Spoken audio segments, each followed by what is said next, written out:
જામનગરમાં વરસાદ ખેંચાતા ધરતીપુત્રો મુશ્કેલીમાં મુકાયા છે। વર્ષોની પરંપરા મુજબ જૂન મહિનામાં અહીં સાર્વત્રિક વરસાદ થતો હોવાથી ખેડૂતોએ ચોમાસુ પાકનું આગોતરું વાવેતર કર્યું હતું, પરંતુ હવે આ વાવેતર પાણી વિના મુરઝાઈ રહ્યું છે।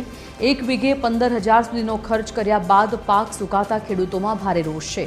ત્યારે જોડિયાના નેસડા સહિતના ગામોના ખેડૂતોએ સૌની યોજના હેઠળ તમામ ડેમ ભરી કેનાલોમાં તાત્કાલિક પાણી છોડવાની માંગ કરી છે।